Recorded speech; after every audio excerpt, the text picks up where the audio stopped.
In this video, we're going to have a look at proving and then using that proved trigonometric identity. So you might notice that this is year 2 trigonometric identity. So if you haven't moved on to it, don't worry about doing this video. But what I'm sure you have done in year 1 is the fact that sine squared x plus cos squared x is equal to 1. I'm going to show you guys a little trick to get to the year 2 identities. If you divide each of these individual components by sine squared x, what you'll see is that sine squared over sine squared is equal to 1. Cos squared over sine squared, well, we know that sine squared over cos squared would actually be equal to tan squared, right? Because sine over cos is tan. In that case, the reciprocal cos squared over sine squared would be 1 over tan squared, which is otherwise known as cot squared x, is equal to 1 divided by sine squared x, which we call cosec squared x. So that's one of the year 2 identities. You get to it by dividing the year 1 identity by sine squared.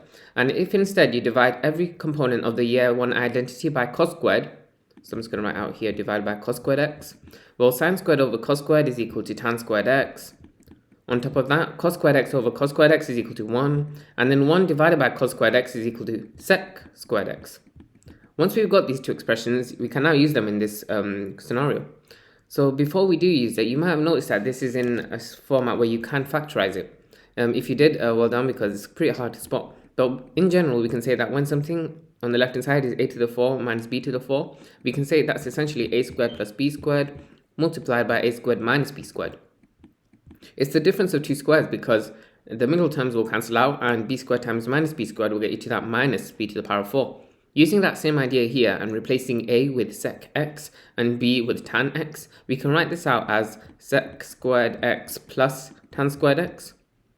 And in the second bracket, we can write out sec squared x minus tan squared x. Once you've written this out, we're almost at the answer, but one thing and one tip I like to give my students is always compare where you are to the answer. So in the answer, we see that there's no component that has sec squared x. That tells us that in our, working out, we're going to replace sec squared x, and we can replace it with this identity here. I'm going to actually increase the thickness of my pen, but yeah, we can replace sec squared x with 1 plus tan squared.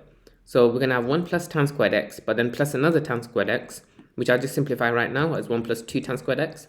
And then in the second bracket, we're going to have, we're replacing sec squared x again with tan squared x plus 1. But then, because there's a minus tan squared x in that second bracket, the tan squared x is cancelled out and we're left with just 1 for that second bracket. Whenever you multiply a bracket by 1, you're just left with that bracket itself. So that's why the answer becomes 1 plus 2 tan squared x. So that's everything for part A. Let's now move on to part B. I'm going to have to be careful about how I erase here. I erase the question. Yeah. Oh, okay. Yeah. Let's move downwards maybe. Yeah, that would work out. Moving on to this next part of the question then. The keyword hence always tells us that we're going to use what we found beforehand in this question. In this case, we can replace x to the 4 minus tan to the 4 with this expression. And we can say that 1 plus 2 tan squared x is equal to 3. To solve this, we're going to start by subtracting 1 from both sides. So 2 tan squared x is equal to 2. Divide both sides by 2, so tan squared x is equal to 1. Now for tan squared x to be equal to 1, either tan x itself has to be equal to 1, or tan x has to be equal to minus 1. The reason for that is because whenever you square root, you always end up with a positive and a negative root. Now we want all the solutions between 0 and 360. Some of you guys might use the class diagram, but I like to tell my students to use a graph and visualize it graphically. So we know that the tan repeats every 180 degrees, so the asymptotes are at 90 and 270.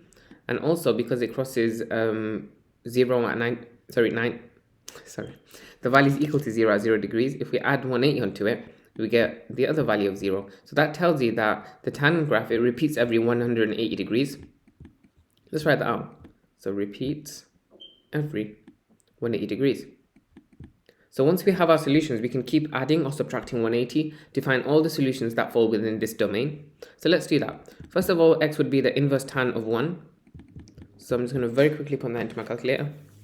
I feel like it's 45 degrees, but I'm just going to do it for safety. So inverse tan of 1 is, 45 degrees.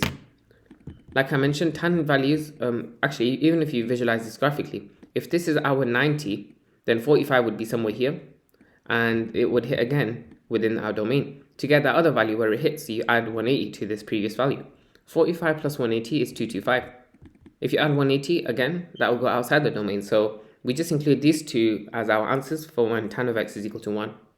However, when tan of x is equal to -1, to get that, we do the inverse tan of -1 on a calculator. That will get you, again, I think it's -45, but I'm just going to double check. Yeah, -45. Now, if we think about this graphically, -45 is somewhere here. So if we add 180, we'll get to this value here. And if we add another 180, we'll get to another value that still falls within the domain. So although it does equal -45, we're just going to cross this because it's not a valid solution. It doesn't fall within our domain. Adding 180 to it, however, would get you to 135, which does fall within our domain. And then adding another 180 to it will get you to, oh, my mental math has gone horrible, 315 degrees. So these are your 4 solutions to this question.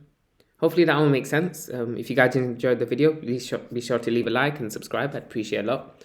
And yeah, be sure to check out my website and the first link below if you have any tutoring inquiries. Thanks for watching. I hope this video helped. If you have any tutoring inquiries, be sure to visit my website, www.excellineducation.co.uk. It's on the first link in the description too.